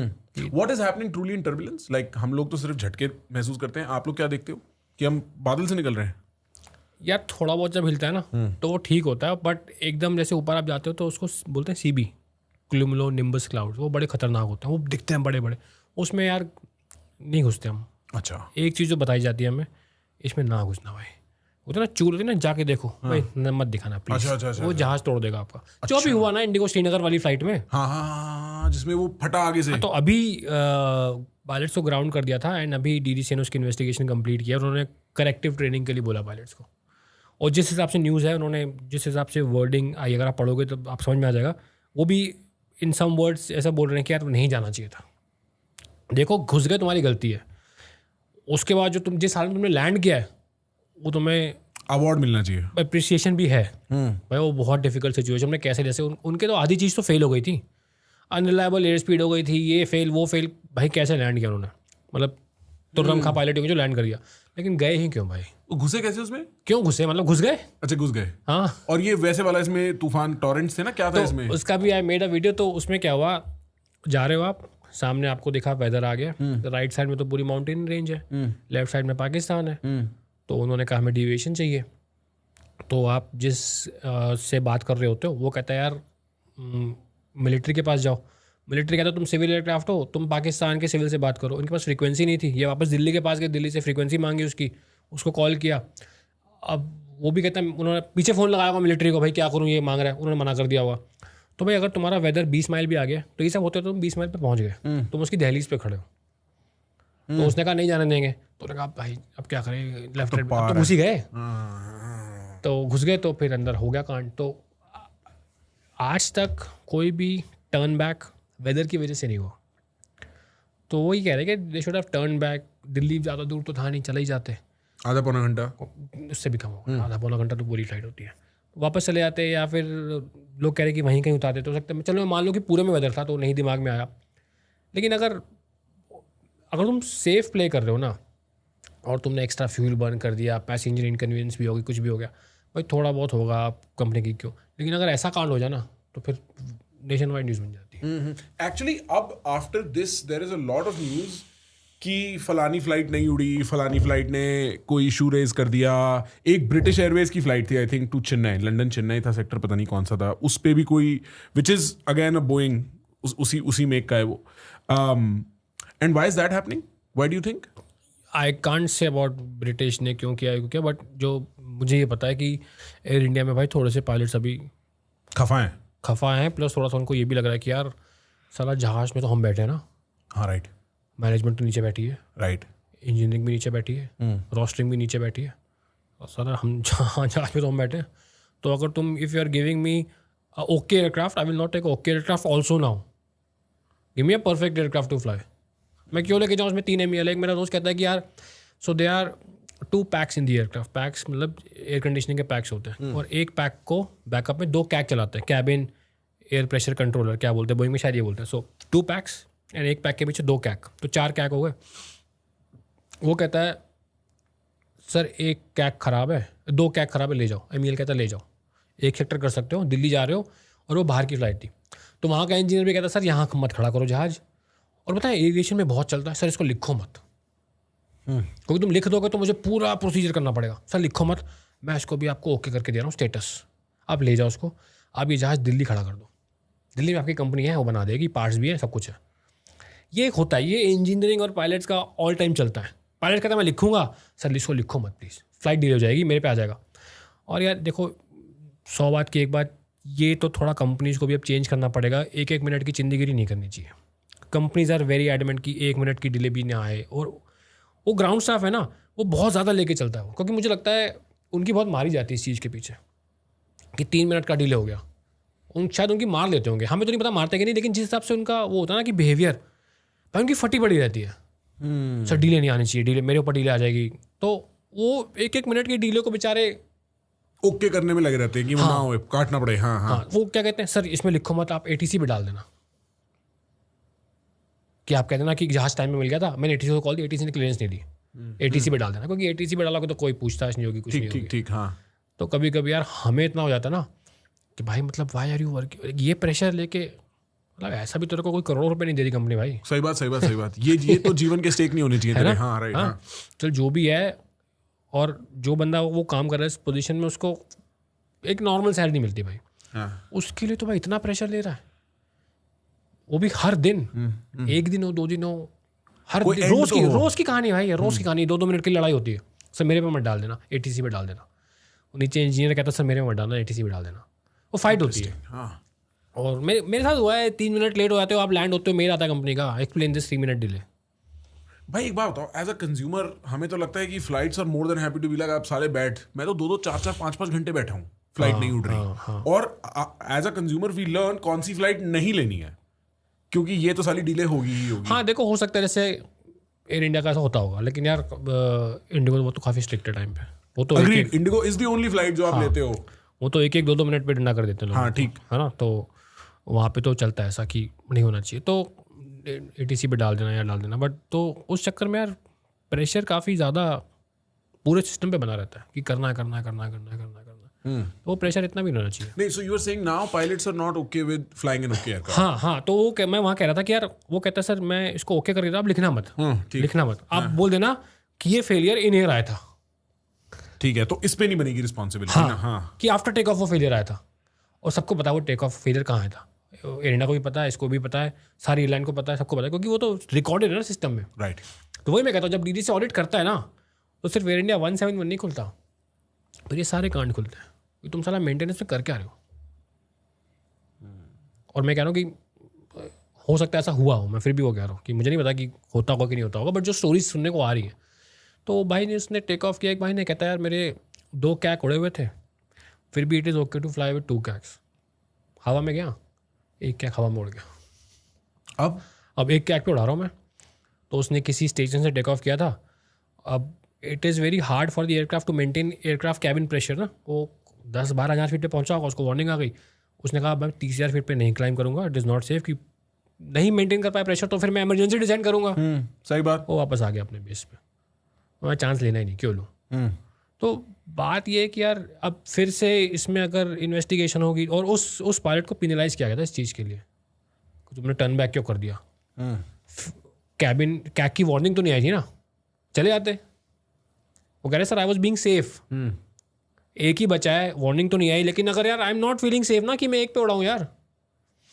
तो जो MEL होती है ना, MEL भाई, MEL तभी तक वैलिड होती है जब तक आप ऑन ग्राउंड हो। एक बार आप टेक ऑफ करके MEL हैज नो मीनिंग, फिर तो आप प्रैक्टिकल डिसीजन प्रैक्टिकल मतलब अगर एयरक्राफ्ट चल रहा है तो चलो, एयरक्राफ्ट में वार्निंग आई तो वापस आओ, बट एक आपका एक्सपीरियंस भी तो होता है ना भाई कि 4 है, 1 है मैं टेक ऑफ जाऊँ, लंबा सेक्टर है। एक भाई कहता है वेदर बोइंग में 2 रडार होते हैं, तो वेदर रडार कहता है 1 फेल था, and MEL allows you to dispatch with 1 failed aircraft. उसने डिस्पैच किया, 1 हवा मुड़ गया, और जो चल भी रहा होगा वो ऐसा ही स्टेटस ओके करके, status found and okay and dispatch, वही टेप लगा के भेज देते हैं जो। एक उसका हवा मुड़ गया, कहता मैं ईरान के ऊपर बैठा हूँ, तो भगवान का वो था कि वेदर क्लियर था उस समय, कोई वेदर नहीं था, from my position to Delhi clear weather था, और नीचे भी 2,000 फीट नीचे जहाज़ था, तो मुझे लगा आगे अगर होगा भी तो उसको देख के चला जाऊँगा भाई, उसको देख। तो भाई उससे बात कर सकते नीचे वाले से? हाँ कर सकते हो, यू कैन से कि, बट करते नहीं है क्योंकि बहुत वो ट्रैफिक होता है ना फ्रीक्वेंसी पे। राइट, अच्छा सेम फ्रीक्वेंसी होता है ना। If you are long on to 121.7 तो एवरीवन इज ऑन 121.7, तो सब लोग उस पर बात करते हैं, तो आप ATC से बात करते हो। बहुत बार ऐसा हुआ है कि कोई नहीं आता, हम लोग यार जब गुवाहाटी वगैरह जाते हैं वहाँ पे मिलिट्री एक्टिविटी काफ़ी होती है, वो लोग ना लो लेवल पे कभी कभी उड़ रहे होते हैं, तो ATC का कॉन्टैक्ट नहीं होता, वो बोलता है कि यार इसको बोलना कि यहाँ चला जाए, बोल देते हैं उसको। इंटरेस्टिंग। ATC कह रहा है यहाँ चला जाए, क्योंकि हम ऊपर हम पकड़ सकते हैं उसको, ATC और वो दोनों लो लेवल पे हैं। इंटरेस्टिंग। तो बात तो कर सकते हो ऐसी सिचुएशन में, तो हो जाती है बात। But And this Airbus is a French company. Boeing is an American company. And how do they match up, like from a pure Airbus versus Boeing perspective? क्या चलता है, कैसे चलता है? सो नैरो बॉडी में तो काफ़ी कंपटीशन था इनका, 737 वर्सेस Airbus 320। अच्छा, ये नैरो बॉडी नैरो बॉडी मतलब सिंगल आइलैंड में, इस तरफ सीट इस तरफ सीट, वाइट बॉडी में 2 आइल होती हैं। ठीक, समझ गया मैं। तो इनका फ्लैगशिप है 737, इसका Airbus 320। अब 320 ने अपग्रेड कर दिया, नियो ले आए, लेस 15 to 20% फ्यूल सेविंग्स उसमें। भाई धड़ल्ले से ऑर्डर आ गए इन पे, वो थोड़ा लेफ्ट आउट फील करने लगा, उसने कहा मुझे भी कुछ करना, तो वो 737 मैक्स लेके आए। तो this was a typical Boeing versus Airbus competition. तो एयरपोर्ट पर अगर आप जा रहे हो तो देखना कोई भी एयरबस होगा तो थोड़ा it's higher from the ground, है ना। तो बोइंग थोड़ा लो, अगर few see side by side, तो एयरबस ये तो बोइंग यहाँ पे है, तो विंग्स भी नीचे होंगे, तो इंजन का ग्राउंड क्लियरेंस भी कम, विंग्स के नीचे इंजन है, they are little closer to the ground, Airbus के थोड़ा ऊपर टू द ग्राउंड। तो Airbus has liberty to make a slightly बड़ा इंजन, तो इसको बोलते हैं turbo fan engine. So turbo fan में they are more fuel efficient, they make less noise, and 80% of the air bypasses the engine. They are high bypass ratio engines. Only 20%. पुराने jets अगर आप देखो, बहुत मिलिट्री जेट्स बड़े शोर करते हैं, they are very loud because they are pure jet engines, they are turbo fan engines, they are not pure jet engines, क्योंकि 80% air bypasses the core. Interesting. तो वो साउंड को क्वेश्चन कर देते हैं। तो बोइंग पे ना जगह नहीं थी, क्योंकि साला ऑलरेडी नीचे है वो, तो they did not have space to make a high bypass ratio. तो ये विंग है, ये विंग है, ठीक है, ये विंग है, आप इंजन यहाँ लगा रहे हो, तो उन्होंने कहा हम यहाँ नहीं लगाएंगे, हम इंजन ऐसे लगा देंगे। ओके, ठीक है ना, and we'll make a big engine and चलो compete कर देंगे एयरबस के साथ, and we'll also give you 15-20% fuel saving. 737 max नाम था उसका। तो यार इमेंस पावर ना, एक इंजन इमेंस पावर प्रोड्यूस करता है। जब आप इमेंस पावर प्रोड्यूस करते हो तो थोड़ा सा भी आपका जो वेक्टर्स पड़ेंगे, जिसमें फोर्स का वेक्टर यहाँ से आ रहा है फोर्स और यहाँ से आ रहा है, तो it will give you a certain delta, right. आपका थ्रस्ट चेंज होगा, टॉर्क चेंज होगा, बहुत चीज़ें चेंज होंगी। तो अब उसको कैसे करें? They said it was producing a slightly pitch up attitude when you put full power, it was giving the aircraft a slightly pitch up attitude. तो उसने कहा उसको करेक्ट कैसे करेंगे? काम करते हैं, we have made a software, whenever you put full power, the aircraft will automatically put its nose down. Got it. तो वो काउंटर बैलेंस कर देगा। Now this function was called MCAS. Pull up करियो MCAS। MCAS क्या होता है full form? हाँ, ये देख रहा है उसने जो इंजन, उसने फोटो लगाई थी पीछे, ये बोइंग देख थोड़ा नीचे है और एयरबस का क्लियरेंस ऊपर है। Still not very clear. हाँ नीचे नीचे नीचे नीचे रहा। हाँ first pitch, left left left नहीं, हाँ ये देखिए। So left is Airbus, right is Boeing. ठीक है. Airbus is higher. Right. It has more ground clearance. Right. So they had the liberty to make slightly better bypass engines. Interesting. Back करिए एक बार। MCAS search कर। MCAS search कर। MCAS ना? हाँ। Maneuvering characteristic augmentation system. अच्छा। नीचे आ गया ना ये। So ये इन्होंने कहा कि हमने सॉफ्टवेयर में ये लगा दिया। तो इन्होंने कहा this is not necessary for pilots to know. Okay, this is just a thing that the plane will do. हाँ, हमने बनाया है, it's a software and we have embedded that in the systems, and pilot का input चाहिए नहीं। It's a automatic feature which will counter balance the excessive pitch up. Got it. Pilots को उसकी जानकारी भी नहीं थी, और उन्होंने कहा कि 737 जो फ्लाई करता है, 737 मैक्स फ्लाई करने के लिए just 2 hour ground class is enough, same है सब कुछ, तो फ्लाई करो आप। तो पायलट्स को पता ही नहीं MCAS क्या होता है। तो 2 बार ऐसा हुआ, MCAS मैल फंक्शन हो गया भाई। तो MCAS मैल फंक्शन, ये MCAS क्या कर रहा है, नोज डाउन डाल रहा है, और इसने नोज डाउन कमांड दे दिया और जहाज नीचे चला गया। वो पायलट्स को पता ही नहीं MCAS होता है क्या। इसको काउंटर भी कर सकते थे, कुछ ऐसा सिस्टम था which you move, but it was you need immense force to move. बाद में सिम में भी किया गया, ह्यूमनली एक average male cannot not that दैट, उतना भी फोर्स लगता है बिकॉज। अच्छा यार ये सब जो मूवमेंट्स होते हैं ना एयरक्राफ्ट के, ये इलेक्ट्रॉनिकली और हाइड्रोलिकली, जो फ्लैप्स मूव हाइड्रोलिकली मूव होते हैं। छोटे एयरक्राफ्ट में तुम खुद लेवर मूव करते हो। When you are flying with a speed of 200 nautical miles और 250 knots, there is a air pressure, है ना, राइट। तो you can not move a surface when there is so much air pressure. Human force से नहीं कर सकते आप। तो वो उन्होंने सिम में भी ट्राई किया, पॉसिबल नहीं था, बट इंटरेस्टिंग। हाँ, वो फिर हुआ कि यार ये MCAS पास कैसे कर दिया। तो उन्होंने कहा कि जल्दी जल्दी में उन्होंने FAA से पास करा दिया because they were losing the race to Airbus.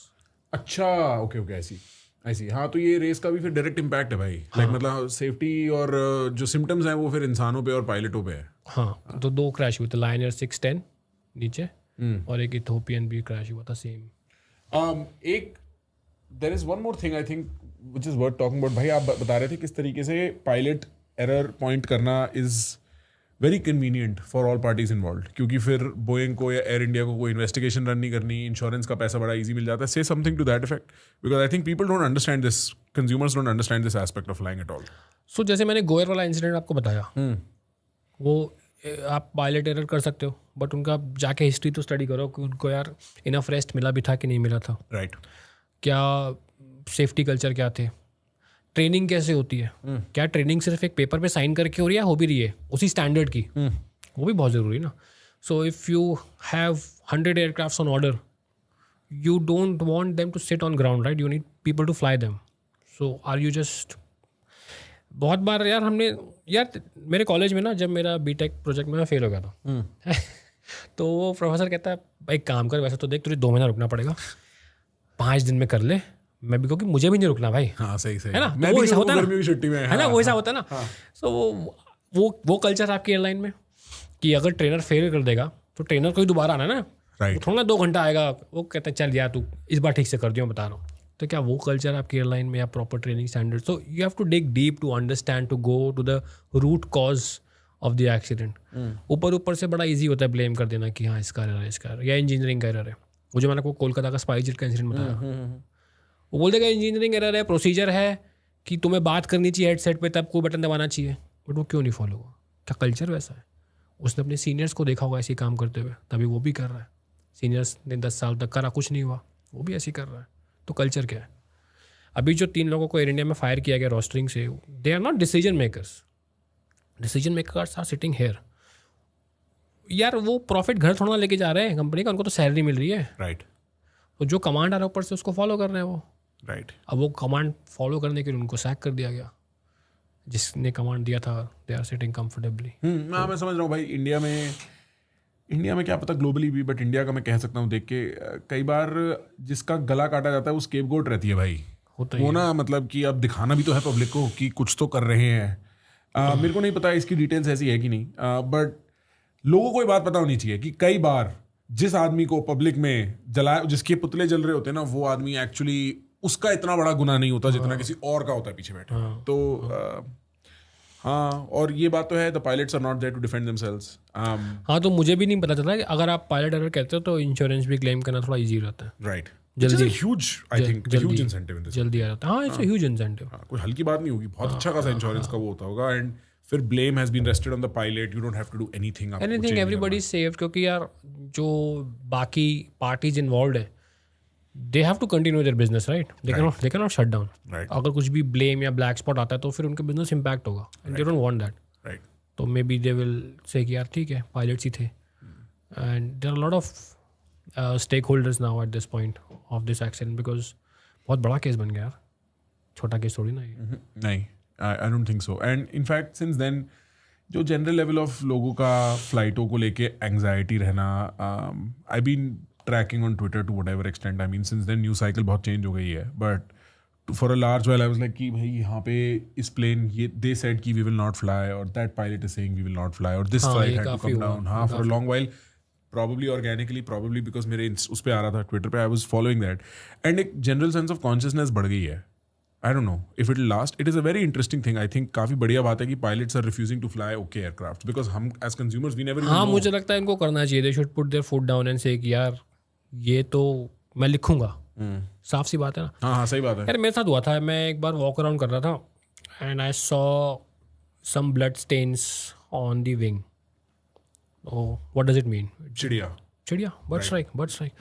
या तो वो जो लैंड हुआ है तब हुआ है, तभी वॉक होगा कितनी स्पीड से. कह रहा सर साफ कर देता हूँ, ले जाओ. मैंने कहा भाई क्या? हाँ, सही बात है यार. मतलब अगर इंजन में चिड़िया घुसी हुई है तो कैसे ले जाओ? कुछ भी हो सकता है ना. हाँ. भाई मैं जहाँ हवा में फ्लैप ले रहा हूँ, नहीं आया तो हाँ, फिर अंदर उसका पंख फंसा हुआ है, चिड़िया का हड्डी फंसी हुई है, वो तो साफ नहीं कर पाएगा. हाँ, राइट. दूसरी जो थी, सर नेक्स्ट सेक्टर में लिख देना, अभी डिले हो रहे हैं क्योंकि ये एयरक्राफ्ट पहले से डिले आया था, अभी बहुत डिले हो रहे हैं, नेक्स्ट सेक्टर में 1 घंटे का हॉल्ट है जहाज़ का, वहाँ लिख देना।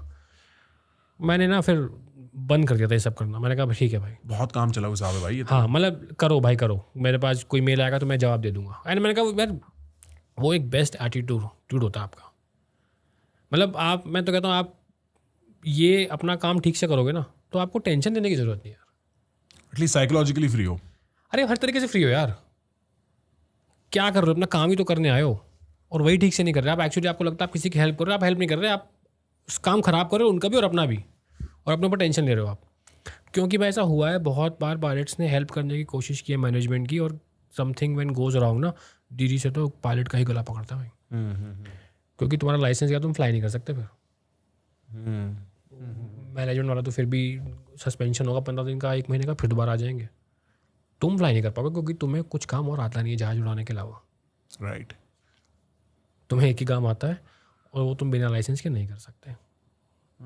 तो मुझे लगता है कि लेट्स प्ले सेफ और उसमें ही सबका भला है और कोई दिक्कत नहीं होती। मतलब मैं देखा यार बहुत बार ना, मैं खुद भी जब मैं फ्लाई कर रहा हूँ, कोई फॉग होती है कुछ होती है ना, बेचारी उस स्टाफ से लोग लड़ रहे होते हैं तो मैं जाके स्टाफ का ही साइड लेता हूँ। मैम वो जहाज़ इसलिए नहीं आया क्योंकि वहाँ से I try to explain to them कि मुझे पता ना क्यों नहीं होता। तो बहुत बार मैं डिफेंड भी करता हूँ, मैं ही पैसेंजर्स को पैसिफाई कर रहा होता हूँ एयरपोर्ट पे, तू बड़ा चौधरी बन रहा है। मैंने कहा सर नहीं, बट ये क्योंकि ऐसा है, क्योंकि वो कहते हैं यार बाकी एयरलाइंस तो टेक लैंड कर रही है, इंडिगो नहीं कर रही, या फिर कोई एयर इंडिया नहीं कर रही। मैंने कहा सर वो उस एयरपोर्ट से आ रही है, वहाँ पे टेक ऑफ मिनिमम अलग है, ये दिल्ली से आ रही है, दिल्ली में टेक ऑफ मिनिमम अलग है, इसलिए यहाँ लैंड करके वो लैंड नहीं कर पाई अमृतसर वाली। तो ये नहीं पता होता लोगों को। हाँ नहीं पता होता है ना, हम तो श्योर करते हैं अगर फ्लाइट लेट होती है तो। हाँ हमें तो सिर्फ गुस्सा आ रहा होता है बिकॉज़ यार बाकी एयरलाइन की तो आ रही है, तुम्हारी नहीं आ रही। सर उसका दिल्ली का जहाज होगा, वो आ गया, वहाँ पे वेदर ठीक हो गया, या फिर वहाँ पे आप 100 मीटर में भी टेक ऑफ कर सकते हो। ये अमृतसर से आना था, अमृतसर में 1000 मीटर चाहिए, वेदर खराब है हर जगह, तो वो टेक ऑफ ही नहीं कर सकता वहाँ से। या बैंगलोर से वो टेक ऑफ ही नहीं कर सकता। So general public doesn't know. तो हाँ राइट। वेल आई मीन भाई ये this is one of those things about real life where there is no closure. मेरे को ऐसा लगता है कि ये कुछ चीज़ें ऐसी होती हैं और पूरे साल में ना शायद ऐसी 4 चीज़ें होती हैं जिनके बारे में बात खुल के करनी चाहिए और उनको हवा में टंगने देना चाहिए, for them to be let, for people to consume and for people to understand and to just sit with it. This is one of those things. Frankly, there is no right answer. Everything ends in sadness. Everything ends in confusion. लेकिन अगर जैसे ये accident हुआ ना, अब इसकी investigation भी होगी, तो accident don't happen with just one mistake कि उसने गलत कर दिया या फिर एक इंजन फेल हो गया। उसमें ना एक चीज़ के, एक स्विस चीज़ के एक मॉडल पढ़ाते हैं हमको, वो होता है। तो there are lot of holes in a Swiss cheese, right? जो टॉम एंड जेरी खाता है चीज़। जी. तो all the holes have to align at one point, at one day, at that instant, for that accident to happen. Lot of things go wrong because मैं वही कह रहा हूँ यार, aircraft are such beautiful machines, they just don't fail like that. इनको बहुत तोड़ा मरोड़ा और बहुत एडवांटेज लिया गया होगा, ह्यूमन फैक्टर भी होगा, उस दिन एयरपोर्ट पे भी कुछ गलती हुई होगी, लॉन्ग हिस्ट्री ऑफ शेड्यूलिंग भी रही होगी, मैनेजमेंट की भी। व्हेन होता ना कि रियली बैड डे, साला सब कुछ उसी दिन अलाइन हो गया। कभी कभी क्या होता है कि आप रेस्टेड नहीं हो बट फर्स्ट ऑफिसर रेस्टेड था, या आपने कुछ देख लिया, समथिंग और the other saves you, but that day everything aligned. Right. Thank you so much for your video. In fact even जो आपका रिस्पॉन्स था कैप्टन स्टीव को लेके, I think you conducted yourself very gracefully and as a very good healthy example from the aviation sort of side of things in the public and media side. Thank you so much for doing that. Thank you so much for taking out time for this conversation. Thank you, brother. Thank you so much. Thank you, bhai. This has been, I've learned a lot. It's still very sad, but I've learned a lot. Absolutely. मैं कुछ चीज़ होती है ना कि समझ में नहीं आ रहा, मैं अभी भी सोचता हूँ तो यार I still see that aircraft going down. Yeah. And imagine कि मैं क्या कर सकता अगर मैं वहाँ होता. And the answer every time I get is शायद कुछ नहीं, शायद सिर्फ भगवान है. मैं वो सिम में इवेल्युएट भी किया, दोबारा भी आई रिक्रिएटेड दैट. फट तो रही थी कि वो आ रहा, कुछ नहीं कर सकता, बट अगर वो सही में होता तो मैं चिल्ला रहा होता या मैं क्या कर रहा होता. जस्ट वो जब आपके लास्ट 10 सेकंड होते लाइफ के, तो आप किसको याद कर रहा होता, मैं क्या. Very scary bro.